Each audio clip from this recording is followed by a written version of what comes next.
हर दिन थकान, body heavy, energy zero, तुम्हें लगता है ये नॉर्मल है। लेकिन अगर तुम रोज जंक फूड खा रहे हो, burger, pizza, sugary drinks, package snacks, तो तुम्हारा बॉडी बिना वार्निंग अंदर ही अंदर एक डेंजरस एक्सपेरिमेंट शुरू कर देता है। और सबसे शॉकिंग बात, ये एक्सपेरिमेंट वेट गेन से शुरू नहीं होता, ये शुरू होता है इंसुलिन से। जब तुम रिफाइंड कार्ब्स और शुगरी फूड डेली खाते हो तो ब्लड शुगर बार बार स्पाइक होती है। हर स्पाइक के साथ इंसुलिन रिलीज होता है। इंसुलिन का काम सिंपल है, शुगर को ब्लड से सेल्स के अंदर भेजना। लेकिन जब ये प्रोसेस रोज होता है, रोज हाई स्पाइक, रोज हाई इंसुलिन, तो बॉडी ओवरलोड हो जाती है। सेल्स इंसुलिन के सिग्नल को इग्नोर करना शुरू कर देते हैं। इस कंडीशन को कहते हैं इंसुलिन रेजिस्टेंस। सिंपल लैंग्वेज में समझो, बॉडी शुगर को हैंडल करते करते थक जाती है। रिजल्ट, ज्यादा फैट स्टोरेज, बेली फैट इंक्रीज, एनर्जी क्रैश, और धीरे धीरे टाइप 2 डायबिटीज का बेस तैयार होने लगता है। ये सब एक दिन में नहीं होता, लेकिन जब जंक फूड डेली हैबिट बन जाता है तो डैमेज साइलेंट होता है पर पावरफुल होता है।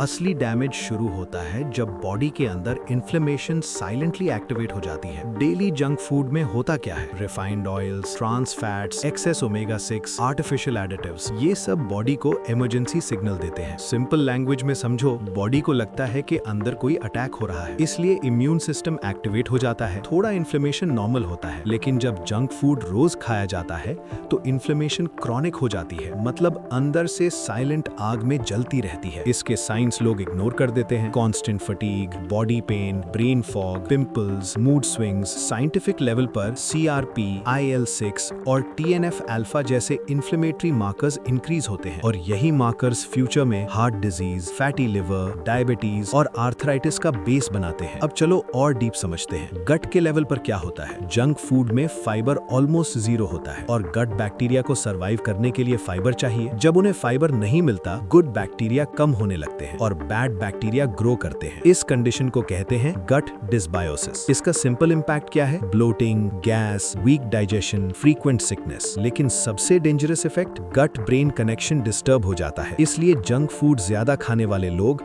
ज्यादा एंग्शियस, ज्यादा इरिटेबल और मेंटली अनस्टेबल फील कर सकते हैं। जंक फूड सिर्फ कैलोरीज नहीं देता, वो बॉडी के कंट्रोल सिस्टम्स को डिस्टर्ब करता है और धीरे धीरे बॉडी को डिजीज मोड में शिफ्ट कर देता है। अब तक हमने देखा, इंसुलिन डिस्टर्ब होता है, इन्फ्लेमेशन बढ़ती है, गट वीक होता है। लेकिन जंक फूड का सबसे विजिबल डैमेज अब शुरू होता है। जंक फूड में एक डेंजरस कॉम्बिनेशन होता है, हाई शुगर और हाई फैट। ये दोनों जब साथ आते हैं तो बॉडी कंफ्यूज्ड हो जाती है। नॉर्मली बॉडी ग्लूकोज बर्न करती है एनर्जी के लिए, लेकिन जब शुगर रिपीटेडली हाई होती है और इंसुलिन कॉन्स्टेंटली एलिवेटेड रहता है तो बॉडी फैट बर्न करना स्लो कर देती है और फैट स्टोर करना स्टार्ट कर देती है, स्पेशली विसरल फैट। ये वही फैट है जो ऑर्गन्स के अराउंड जमा होता है। बाहर से सिर्फ थोड़ा बेली दिख सकता है, लेकिन अंदर से लिवर और पैनक्रियास प्रेशर में होते हैं। साइंटिफिक लैंग्वेज में इसे कहते हैं रिड्यूस्ड पोस्ट मील ऑक्सीडेशन और increased lipogenesis. Simple meaning, body energy जलाने के बजाय एनर्जी जमा कर रही है। अब चलो ब्रेन लेवल पर समझते हैं। जंक फूड डोपामीन स्पाइक देता है। डोपामीन ब्रेन का रिवॉर्ड केमिकल है। हर बार जब तुम जंक खाते हो, ब्रेन को आर्टिफिशियल रिवॉर्ड मिलता है। रिपीटेड डोपामीन स्पाइक से ब्रेन का रिवॉर्ड सिस्टम डल हो जाता है। सेम प्रेशर के लिए और ज्यादा जंक चाहिए। इस प्रोसेस को कहते हैं रिवॉर्ड डिसेंसिटाइजेशन, और धीरे धीरे जंक फूड एक हैबिट नहीं, एडिक्शन पैटर्न बन सकता है। अब हार्मोन्स पर इंपैक्ट समझो। हाई शुगर कॉर्टिसोल को डिस्टर्ब करता है। इंसुलिन इम्बैलेंस सेक्स हार्मोन्स को अफेक्ट करता है। विमेन में PCOS रिस्क बढ़ सकता है। मेन में टेस्टोस्टेरोन लेवल्स गिर सकते हैं। जंक फूड सिर्फ फैट नहीं बढ़ाता, वो बॉडी को स्टोरेज मोड में डाल देता है। वो ब्रेन को रिवॉर्ड ट्रैप में फंसा देता है और हार्मोन्स को अनस्टेबल बना देता है, और धीरे धीरे बॉडी सर्वाइवल मोड में शिफ्ट हो जाती है। अब तक हमने देखा insulin damage, inflammation, gut disruption, fat storage, brain addiction. लेकिन जंक फूड का फाइनल इंपैक्ट सबसे डेंजरस होता है, और वो डायरेक्टली अटैक करता है तुम्हारे हार्ट को। डेली जंक फूड में सोडियम हाई होता है। सोडियम वाटर रिटेन करता है। जब सोडियम ज्यादा होता है, ब्लड वॉल्यूम इंक्रीज होता है और ब्लड प्रेशर धीरे धीरे बढ़ने लगता है। तुम्हें शायद फील ना हो, लेकिन आर्टरीज एक्स्ट्रा प्रेशर झेल रही होती हैं। अब ट्रांस फैट्स और रिफाइंड ऑयल्स को समझो। ये LDL कोलेस्ट्रॉल को बढ़ाते हैं। LDL मतलब बैड बैड कोलेस्ट्रॉल ये आर्टरीज के अंदर डिपॉजिट होना शुरू करता है। इस प्रोसेस को कहते हैं अथेरोस्क्लेरोसिस, मतलब आर्टरीज नैरो हो रही हैं, और जब आर्टरीज नैरो होती हैं, हार्ट को ब्लड पंप करने के लिए ज्यादा फोर्स लगाना पड़ता है। लॉन्ग टर्म में रिस्क बढ़ता है, heart attack, stroke, cardiac fatigue. अब सबको कंबाइन करो, डेली जंक खाने से डेवलप हो सकता है मेटाबॉलिक सिंड्रोम। इसमें 5 चीजें होती हैं: belly fat increase, high blood pressure, high fasting sugar, high triglycerides, low HDL cholesterol. अगर इनमें से 3 भी प्रेजेंट हो जाएं, तो बॉडी हाई रिस्क जोन में आ जाती है। डायबिटीज का रिस्क मल्टीपल टाइम्स बढ़ता है, हार्ट डिजीज एक्सेलरेट होती है, स्ट्रोक प्रोबेबिलिटी इंक्रीज होती है। जंक फूड पेट भर देता है लेकिन बॉडी को खाली छोड़ देता है, एनर्जी देता है लेकिन हेल्थ छीन लेता है। ओकेजनल जंक प्रॉब्लम नहीं है, लेकिन जब जंक रूटीन बन जाता है तो डिजीज भी रूटीन बन जाती है। और सबसे डेंजरस बात, ये डैमेज साइलेंट होता है।